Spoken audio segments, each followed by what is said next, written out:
하나님 말씀 사도행전 17장 10절로 11절 두 구절만 우리 한음성으로 합독합니다. 밤에 형제들이 곧 바울과 실라를 베레아로 보내니 그들이 이르러 유대인의 회당에 들어가니라. 베레아에 있는 사람들은 데살로니가에 있는 사람들보다 더 너그러워서 간절한 마음으로 말씀을 받고 이것이 그런가 하여 날마다 성경을 상고함으로. 아멘. 이 시간에는 영적 레벨이라는 제목을 가지고 우리 함께 은혜 나누겠습니다. 본문은 신앙의 등급이 고품격이었던 베레아 교회 성도들에 대한 이야기입니다. 아름다운 이야기입니다. 너무도 듣고도 또 듣고 싶은 이야기가 본문의 이야기입니다. 품격이란 사람의 인품이나 사물의 가치가 아주 높음을 뜻하는데 그 교회 성도들은 말씀의 가치를 최고로 여긴 영적 레벨이 아주 높은 자들이었다 그 말입니다. 영적 레벨은 말씀의 가치를 알아야 올라갑니다. 등급이 올라간다 그 말이죠. 이같이 신앙도 저급 신앙이 있고 중급 신앙이 있으며 영적 레벨이 아주 높은 고품격의 신앙이 있다는 것을 우리가 하여금 알게 합니다. 뿐만 아니라 인격도 성숙하고 정돈이 된 인격이 있고 옷도 기성복이 있고 핸드메이드가 있으며 또한 미스 코리아도 진선미가 있고 교회도 레벨이 높은 교회가 있고 낮은 교회가 있는 것입니다. 그런데 오늘 본문에 나오는 베레아 교회는 영적 레벨이 아주 높은 고품격의 교회였다. 우리 예일교회가 이러한 교회가 되어야 한다라는 전제로 제가 말씀을 전하고 있는 겁니다. 그러면 그 교회가 좋은 이유가 무엇이냐? 그들은 믿음도 좋았지만 그 믿음 위에다가 말씀의 가치를 너무나 소중하게 여겼기 때문이라는 것입니다. 어떤 사람은 믿음만 가지고 다니는 사람이 있고 어떤 사람은 믿음은 기본이고 그 믿음 위에 말씀을 소중히 여기는 자가 있는데 베레아 교회는 믿음 위에다 말씀을 소중히 여긴 너무나 좋은 교회였다는 것입니다. 따라서 좋은 교회는 뭐 시설이 좋고 평수가 넓고 종탑이 높은 그런 교회가 아니라 믿음과 말씀이 함께 작동하는 교회가 좋은 교회라는 것입니다.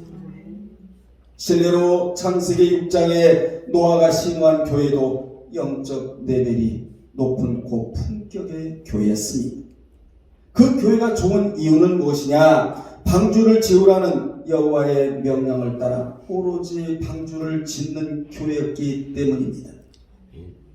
그 교인들은 하나의 목적인 물 심판을 대비하고자 하여 방주를 지었다는 것입니다. 여러분은 교회 오는 분명한 목적이 있어야 됩니다. 왜 내가 교회를 출입하는지에 대한 분명한 목적이 있어야 된다 그 말입니다. 최고의 목적은 뭐죠? 천국 가기 위함입니다. 교회는 천국 가기 위해서 교회를 다니는 것입니다. 그 당시에 방주를 짓는 것이 그들에게는 오직 신앙이 사는 길이었다 그 말이에요. 오늘날 저와 여러분이 사는 길이 무엇이냐? 영적 레벨을 올리는 겁니다. 이같이 노아와 그 가족들은 먹고 살기 위해 농사를 지으면서 최선을 다하여 산에서 나무를 베다가 땅에서 방주를 지었는데 이게 웬일입니까? 그때마다 방주를 지을 때마다 하늘에서 위로가 내렸다는 것입니다. 우리 인간은 하나님의 위로가 필요한 사람들입니다. 이 위로가 어느 때 내려오느냐? 여호와의 명령 따라 영적인 레벨을 올리고자 하는 자에게 하나님의 위로가 하늘에서 밑으로 내려오는데 그 위로가 뭐냐? 은혜와 평강과 물질의 축복이 하늘에서 땅으로 내려오는 것이 이것이 바로 하나님의 위로인 줄로 믿습니다. 그러므로 영적인 레벨을 올리고자 하는 자들에게는 뭐가 있다? 하나님의 위로가 있다는 것입니다. 창세기 28장에 나오는 베델 교회도 너무나 좋은 교회였는데 왜 그렇게 그 교회가 좋은 교회느냐?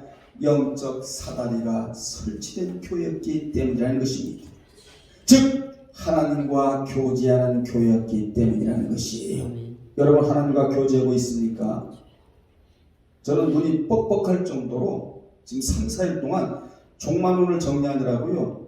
눈이 막 뻑뻑할 정도로 몰입하여 3, 4일 동안 하루에 10시간 이상을 앉아 있었어요. 좀 뭔가 하나님 앞에 뭔가 좀 영적으로 살려는 의지를 보여야 우리 하나님의 역사가 강물같이 넘칠 거 아니겠어요? 여러분 하나님과 교제하세요. 아멘. 아멘.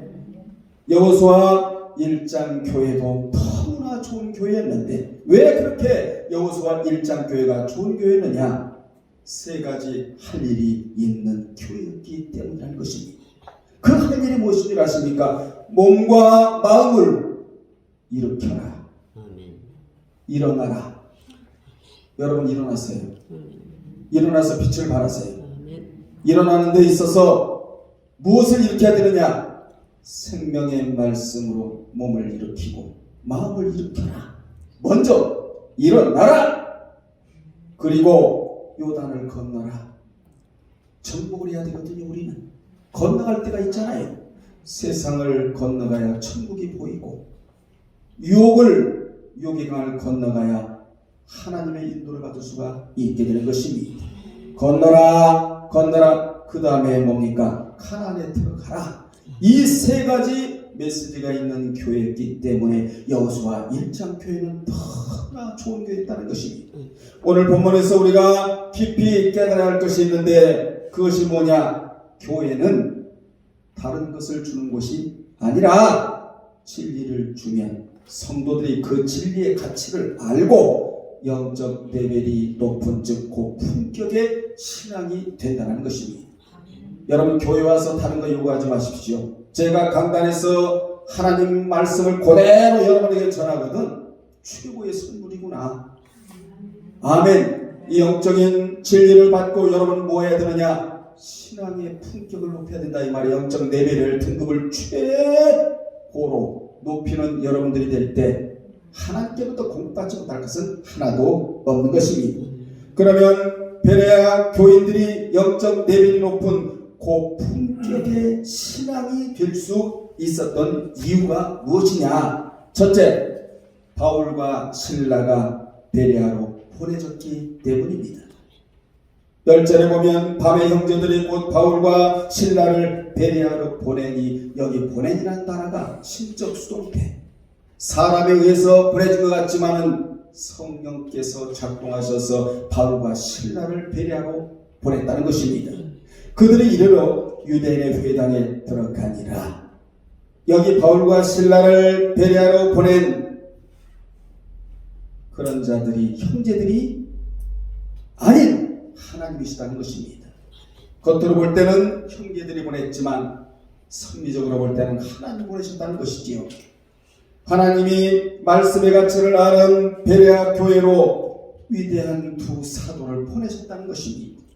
베레아 교인들이 하나님의 말씀을 가치 있게 여기자 말씀이 넘쳐나는 바울을 그 교회에 급파를 했다는 것입니다. 여러분이 말씀을 사모해야 사모한 만큼 말씀을 하나님이 여러분에게 주세요. 이를 사모하면 이를 주실 것이고 백을 사모하면 백을 주실 것이고 만을 사모하면 만에 대한 가치 말씀으로 하나님께서 여러분에게 주시는 것입니다. 여러분 사모하지 않으면 축복도 없습니다. 빈털털이 인생을 살아갈 수밖에 없는 것입니다.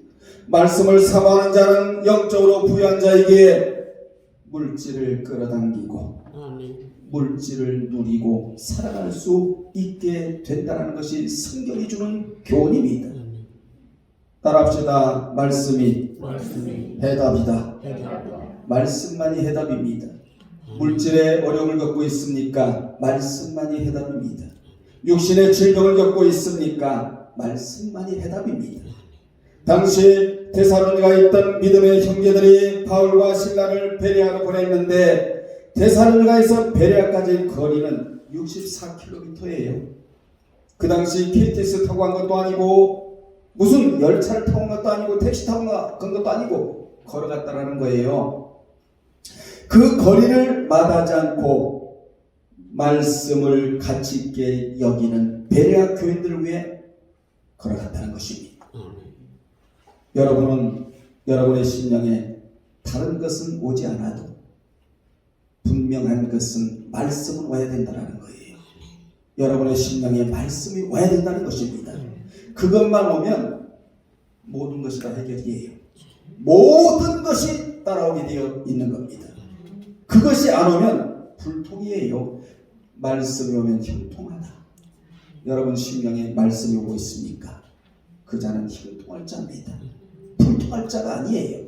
왜 그렇습니까? 말씀은 형통의 자리를 깔아놓는 역할을 하기 때문에 그렇습니다. 여러분의 삶의 형통이 있기를 주의 이름으로 축원합니다. 두 번째, 베레아 성도들은 데살로니가 성도들보다 더 너그럽기 때문이다.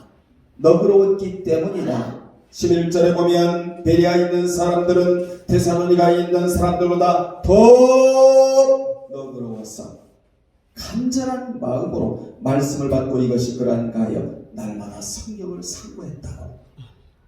얼마나 말씀을 가치게 여겼으면 날마다 말씀을 상고했대요. 여기서부터 엄청난 교훈이 쏟아지는데 여기 너그러워서 유게네스, 따라합시다. 유게네스. 이 단어에는 다음과 같은 의미가 있는데 첫째, 좋은 가문에서 태어났다는 뜻이고 여러분은요 육적인 가문만 생각하면 안 됩니다. 생명계대가 흐르는 가문, 이 가문은 좋은 가문입니다. 여러분을 통하여 복음이 전해지고 또 다른 사람이 복음을 전해지고 또 다른 사람, 이것이 바로 좋은 가문이에요. 이 가문이 형성이 되어야 됩니다. 아멘. 두 번째, 그들은 무엇보다도 진리에 대하여 호의를 갖고 있었다는 뜻이며 세 번째로 매너 좋은 고귀한 귀족이라는 뜻입니다. 즉 그들은 가문도 좋고 매너도 좋은 귀족이었다. 여기서 중요한 교훈은 하나님의 말씀의 가치를 소중히 여기는 자를 주님이 귀족으로 보신다는 것입니다. 이러면 되는 거 아니에요? 사람은 나를 어떻게 볼지 모르지만 하나님은 말씀에 대한 가치를 소중히 여기는 자를 귀족으로 보신답니다. 이것이 너그러워서 유게네스라는 단어가 주는 의미인데 여기 귀족을 다른 데서는 어떻게 표현하고 있느냐? 아낌의 대상이래요. 특별 보석감이랍니다. 여러분 이러면 된 거 아니에요? 이러면 된 거 아닙니까? 이같이 베레아 교회 성도들은 가문도 좋고 영적인 매너도 좋은 귀족이었다. 하나님은 이처럼 하나님의 말씀을 잘 수용하고 그것을 귀중히 여기는 사람들을 뭐로 보신다고요? 귀족으로 보신다는 것입니다. 그렇습니다. 말씀의 가치를 아는 자들은 영적으로 좋은 가문이고 귀족인 것입니다. 여러분 귀족을 누가 함부로 대하고 깔보겠습니까? 세상에서도 귀족은 누가 함부로 깔보지를 않아요. 함부로 대하지도 않아요. 세상에서 아무리 좋은 가문에서 태어나고 교양과 지식을 지녔다 해도 말씀을 경히 여기는 자들은 귀족이 될 수가 없는 것입니다. 오늘 우리는 하나님이 그 진리의 말씀을 가장 가치 있게 여긴 베레아 교인들을 하늘의 귀족으로 여기셨다는 사실에 주목을 해야 합니다. 여러분 귀족이 되려면 진리의 가치를 알고 하나님의 사랑을 알면 그 구원의 진리와 은혜를 알고 그것을 감사로 받아들인 사람은 하늘의 귀족이 되는 것입니다. 저와 여러분은 하나님이 인정하시는 세상에서 가장 귀한 귀족들이 되어야 될 줄로 믿습니다. 진리의 호의를 갖고 말씀으로 살겠다는 바른 마음을 소유한 귀족들이 되어야 한다는 교훈을 우리가 본문에서 받아야 된다 그 말입니다. 여러분은 베레아교회 성도들처럼 고품격의 최고의 신앙을 소유하기를 주의 이름으로 축원합니다. 그리하려면 참 신앙인이 되어야 한다는 것입니다. 여러분, 음악을 사랑하면 음악가가 됩니다. 정치에 관심을 가지면 정치가가 됩니다. 돈을 사모하면 장사꾼이나 기업가가 됩니다. 성경을 늘 가까이 하고 그 말씀을 오늘의 양식으로 삼는 자는 영적 레벨이 올라갈 것이며 고품격의 신앙자가 될 것입니다. 그러한 신앙만 된다면 하나님의 부족함이 없도록 채우십니다. 여러분 생각해 보십시오. 귀족이 굶어 죽는 걸 봤습니까? 걸식함을 봤습니까? 귀족은 누리는 자예요. 하나님 안에서 누리는 자입니다. 이러한 복이 있기를 주님의 이름으로 축복합니다. 베레아교회는 데살로니가 교회보다 월등했다고 성경은 말씀하고 있는데, 데살로니가 교회가 여러분 얼마나 대단한 교회인 줄 아십니까? 그런데 베레아 교회는 데살로니가 교회보다 더 월등했대요. 그러니까 등급이 있다는 것이죠. 영적 레벨이 있다는 거 아니겠습니까? 데살로니가 교회는 사도 바울이 전하는 말을 사람의 말로 받지 아니하고 살아계신 하나님의 생명의 말씀으로 받았다고 데살로니가전서 2장 13절에 기록을 하고 있는데, 그들은 바울의 설교를 듣고는 맨 먼저 한 일이 뭔 줄 아세요? 죽은 우상을 내다 던져버리고 살아계신 하나님께로 돌아와 그 하나님을 섬겼다고 성경은 말씀하고 있습니다. 여러분 안에 죽은 우상이 있습니까? 오늘 허리부터 벗어버리고 내다 던져버리는 은혜가 여러분에게 있기를 바랍니다.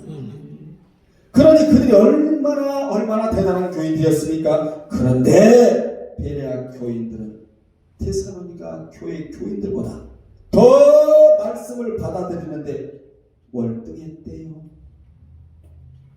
여기서 중요한 교훈은, 교회는 크기로 사이즈로 많이 모이는 것으로 경쟁해서는 안 되고 신앙의 척도 경쟁해야 된다는 것입니다.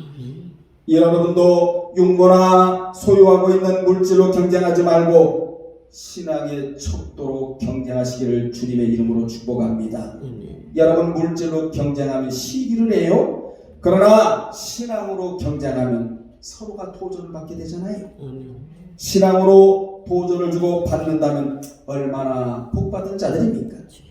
본문에 더는 크레이시온으로 비교급으로 사용되는 단어인데, 그러니까 그들은 데살로니가 교회보다 말씀을 받아들이는 면에 있어서 월등하고 더 대단한 자들이었다고 말씀하고 있는 겁니다.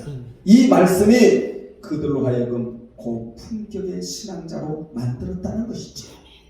그들에게 말씀이 들어가자 그들은 겉모양새를 다듬어 내적 모양새를 만들었다는 것입니다. 즉 인격을 다듬기에 바빴다는 것이죠. 여러분, 세상살이가 바쁩니까? 그것만 바빠서는 안 됩니다. 우리는 인격을 다듬기를 바빠야 합니다.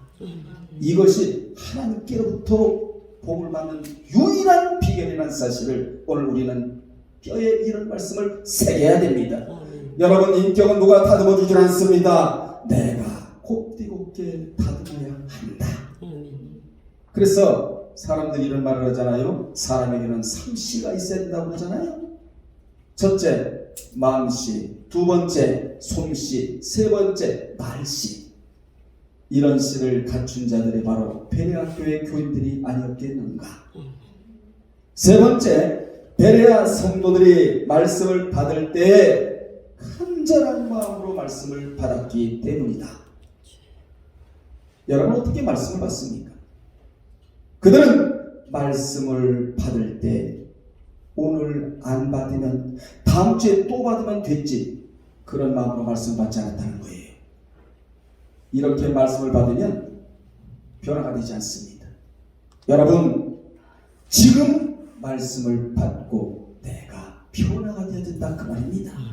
인격이 다듬어야 된다 그 말이에요. 지금 이 시간에 베레아 교회 교인들은 말씀을 받을 때 건성으로 받지 않았다는 거예요. 얼마나 중요합니까?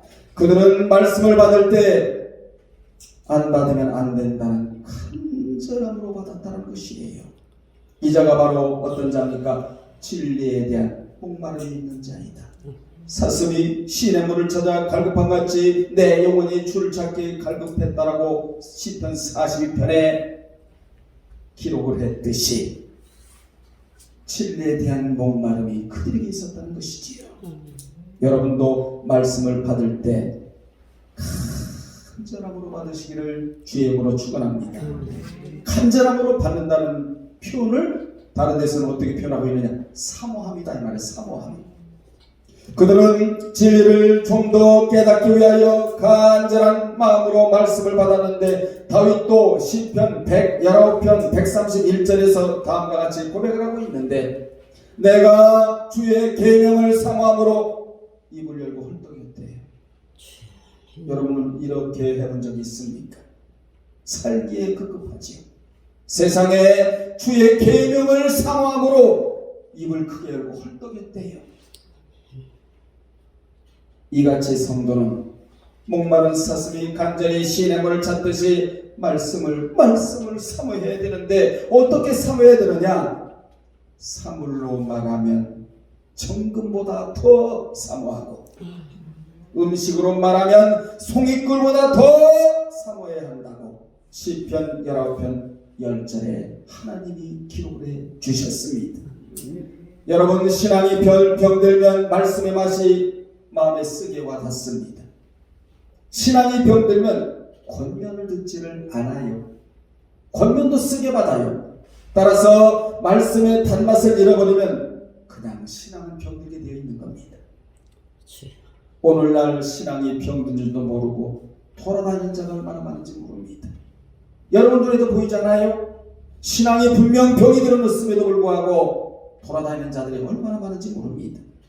신앙이 살아있으면 모든 것을 살릴 수가 있지만 신앙이 병들면 소송함의 역사를 기대할 수가 없는 것입니다.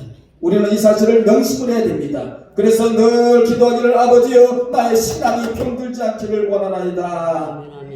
이 기도가 입에 붙어 있어야 된다 그 말이지요. 이 시대의 문제가 무엇인 줄 아십니까? 물질이 없고 경제가 어려운 것이 이 시대의 문제가 아닙니다. 물론 그것도 큰 문제가 될 수가 있지만 그보다도 더 큰 문제는 간절함이 없다는 거예요. 간절함이 없다는 것입니다. 사랑하는 여러분들 간절함이 있어야 기도가 나옵니다. 간절함이 있어야 말씀으로 목마름을 채울 수가 있습니다. 줄인 영적인 허기증을 채울 수가 있다 그 말입니다. 역사를 보면 주 314년 이전 사람들은 말씀에 대한 간절함이 있어서 오늘 교회 가면 주의 종의 입술을 통하여 내게 어떠한 말씀을 주시려나이까 아버지여 기대합니다. 주의 종의 입술을 통하여 제게 주시는 말씀 속에는 능력이 들어가 있고 권능이 들어가 있고 축복이 들어가 있고 치유가 들어가 있고 나의 삶의 방향이 들어가 있습니다. 어떤 말씀을 주시려나이까 간절한 마음으로 앉아서 말씀을 기다렸다는 것입니다. 그런데 웬일입니까? 주 314년 이후에는 오늘 교회 가서 누구를 만나서 PJ스를 할까? 이때 영적으로 썩어버렸던 것입니다. 여러분의 관심사는 무엇입니까? 먼저 신앙의 관심사부터 갖기를 바랍니다. 그래서 여러분을 귀족으로 만들어 놓으세요. 그러면 사람에게도 인정받고 사람에게도 대우받고 하나님께로부터는 은총을 받는 자가 되는 것입니다. 여기 받고는 데코마이로 여기서 영어에 니시브란 말이 나오게 되는데 참고로 불꽃 같은 눈에서라는 말에서 엑스레이라는 말이 나오게 되는 엑스레이. 아무튼 여기 데코마이라는 단어가 주는 의미가 세 가지인데요. 첫째, 그들이 말씀을 인격체로 알고 영접했다는 것입니다. 두 번째, 그들이 말씀을 하나님처럼 대했다는 뜻입니다. 여러분 말씀 어떻게 대해요? 하나님으로 대해야 돼요. 아멘. 성경에는 하나님의 움직임이 들어가 있잖아요. 어떻게 움직이시는가 그 눈치를 잘 살피는 것이 최고의 영성이다 그 말이에요. 세 번째, 그들은 말씀을 일생의 최고의 손님으로 알고 영접했대요. 이처럼 그들은 말씀을 받을 때 마치 일생의 가장 귀한 손님이 찾아온 것처럼 극진히 반겨 맞았다는 것입니다. 여러분이 말씀을 받을 때 꼭 주의해야 할 점이 있는데 그게 뭐냐? 영의 마음에다 말씀을 받았다는 것입니다. 가난한 마음, 세상적인 모든 것들을 비워내고 하나님 말씀을 담을 수 있는 공간을 만들어 놓으라 그 말이에요. 그리고 절대로 말씀을 받을 때는 자존심을 받으면 안 됩니다. 자존심의 말씀을 받으면 이순리가 되고 삐돌이가 돼요. 원래 굉장히 많습니다. 툭하면 삐져요. 그걸 삐순이라고 얘기합니다. 이건 여자고 또 남자도 삐져요. 그건 삐돌이야. 그런 사람은 이미 악에게 고용됐단 말이에요. 여러분, 영의 마음에 말씀을 받으면 깨달은 만큼 회개로 이어지기 때문에 회개가 얼마나 좋은 줄 아십니까? 축복의 관문의 첫 번째 문이 회개라는 문인데 회개의 문을 활짝 열어버리면 축복이 보이기 시작을 하는 것이죠. 그러므로 믿는 자들이 말씀을 받을 때 육의 마음을 받느냐 영의 마음을 받느냐가 얼마나 중요한지 모릅니다. 본전의 마음은 프로디미아 향하여라는 프로스와 마음이라는 디모스와의 합성으로 말씀을 받을 때 간절한 마음으로 자신을 위해서 받았다는 뜻이에요. 여러분 말씀 누구 위해서 받아요? 교회는 누구 위해서 나와요? 사람 때문에 나오는 건 아닌가요? 착각하지 마세요. 교회는 나 자신 위해서 나오는 겁니다. 주의 일은 나 자신 위해서 하는 거예요. 말씀을 받을 때도 누구 위해서 받는 것이 아니고 나 자신 위해서 받는 것이다. 언제나 말씀을 받을 준비가 되어 있다는 뜻이며 말씀을 받을 채비가 되어 있다는 뜻이며 그리고 나는 말씀을 받는 성향의 소유자이며 우리 이런 사람끼리 모여야 돼요. 말씀을 받는 성향의 소유자들끼리 모여야 뭔가 해내요. 그리고 말씀 받기로 소원하고 결심했다는 뜻이 마음 프로디미아. 여러분 이 앞에 뭐가 붙어요? 프로가 붙잖아요. 프로가 붙어서 말씀을 받는 면에서는 프로가 되겠다는 것이에요. 자신의 영혼을 소중히 여기는 자들은 그 무엇보다도 말씀을 소중히 여깁니다. 그들이 언젠가는 하나님 앞에 복을 받아 누리는 자들이 분명히 될 것입니다. 여러분 보십시오. 성경의 말씀 붙잡고 살아간 사람들 망한 사람이 없습니다. 파멸을 당한 사람이 없습니다. 한결같이 노년의 복을 받고 아멘. 하나님이 알아주셨으며 하나님과 교제하고 하나님의 손을 붙잡고 끝까지 살아갔던 자들이 어떤 자들이냐? 말씀을 붙잡고 살아간 자들이었다. 네 번째, 베레아교회 성도들이 날마다 말씀을 상고했기 때문입니다. 여기 상고라는 단어가 아나크리노인데 들었던 말씀을 또다시 판단해봤다는 말로 그 말씀의 확신을 갖기 위해 확인해보고 또 확인해 보았다는 뜻입니다. 즉 이 단어는 자세하게 골라내다, 채를 쳐서 가려내다, 탐색하다, 조사하다라는 뜻을 지닌 말로 보석 상인이 보석과 일반 돌멩이를 가려내듯이 그들은 성경에서 바울이 전하는 말씀을 마치 농부가 채를 가지고 껍데기와 알곡을 가려내듯이 성경을 상고하고 검증해 보았다는 말이에요. 그리고 그들은 신앙의 근거를 철저히 성경에 두어야 한다는 것을 깨달았으며 하나님의 성경을 주신 이유는 신앙의 근거를 삶의 기준으로 삼아야 한다는 것을 깨달았다는 것입니다. 여러분 성경에 근거하여 살고 성경의 기초의 신앙을 세운 결과는 귀족이 된다는 거예요. 아멘. 이런 욕심을 좀 내세요. 따라합시다. 하나님 오늘부터 저는 귀족의 반열에 들어가겠나이다. 세상적인 귀족과 달라요. 하나님 안의 귀족과는 전혀 다릅니다. 더 나아가 여기 상고는 은혜 받은 말씀을 집에 가서 다시 한번 펴놓고 기도하고 묵상을 했다는 것입니다. 여기도 그런 분이 있어요. 도전 받으세요, 여러분. 예배만 드리고 끝난 게 아니에요. 공간적인 예배 1시간을 드렸다면 교회 밖에 나가서 삶의 예배는 23시간 드려야 되는 거예요. 공간에서 1시간 기도했다면 자신이 기도한 것을 책임지려고 세상에 나가서 23시간 동안 기도했다고 삶을 살아야 되는 거예요. 여러분의 가정에 성경이 적혀 있지 않고 펴져 있다면 복받은 가정입니다. 마귀가 그 가정에 들어올 수가 없어요. 왜냐? 성경은 빛이니까 환하게 가정에 등불이 켜져 있는데 마귀가 출입할 수 있겠어요? 이처럼 베레아교회 성도들은 위대한 대사도인 바울한테 말씀을 받고 집에 돌아가서 그 말씀이 참인지 아닌지 내가 혹시나 잘못 들은지를 확인했대요. 집에 가서.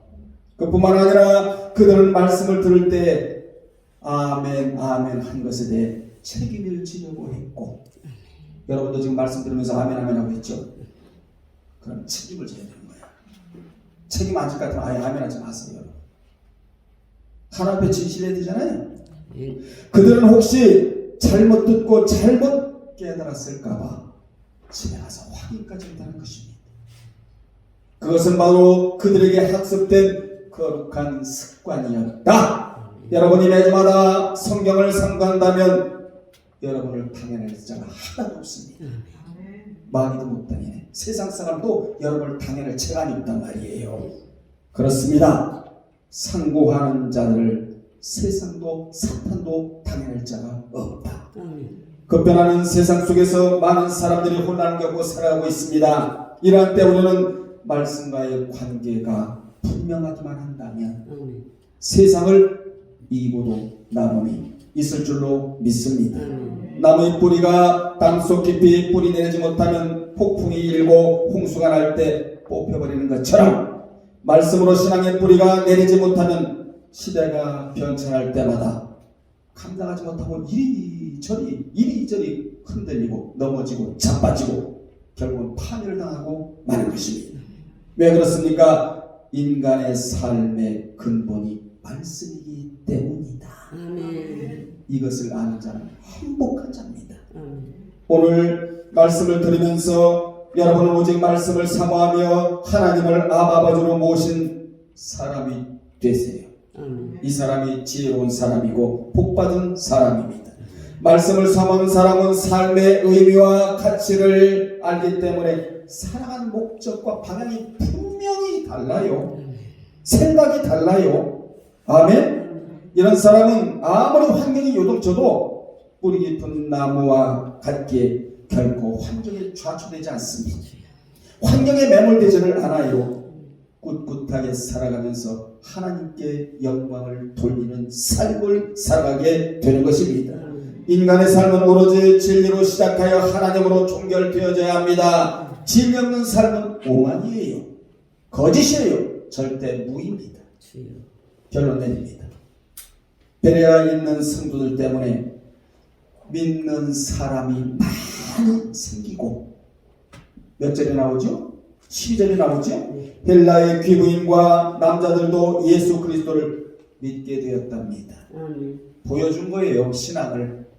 이렇게 존귀한 자들이 기독교에 많이 들어온 것은 베레아 사람들이 말씀을 사모했기 때문입니다. 다시 말하면 귀족들을 보고 찾아온 거예요. 이처럼 베레아 교인들은 진리에 대하여 보다도 호의를 가지고 있었고, 말씀을 받을 때 어떻게 받았고? 간절함으로 받았으며, 말씀을 인격체로 알고 뭐했고? 데코마 영접하였고, 날마다 말씀을 상고했기에 그들의 신앙은 고품격이었고 내적 인격도 원했으며 무엇보다도 바울이 전하는 말씀을 혹시나 잘못 듣고 잘못 깨달았을까봐 두려워서 집에 가서 자세히 살피는 일까지 했다는 것입니다. 우리 예루교회 성도들도 다른 어떤 교회보다 말씀의 가치를 소중히 여김으로 월등한 영적 레벨이 올라간 고품격의 신앙자들이 다 되시기를 바랍니다. 끝으로 고품격의 신앙인 즉 영적 귀족들이 되면 여러분 모두는 형통한 삶을 살아가게 되는 거예요. 우리가 이 삶을 살아가야 될 거 아니겠어요? 형통의 반대는 불통인데 불통의 모든 페이지를 접어버리고 이제부터 나는 형통의 삶을 살아가겠다. 그 형통의 삶은 말씀을 소중히 여기고 말씀대로 살아오자 하는 자에게 주어지는 축복이라는 사실입니다.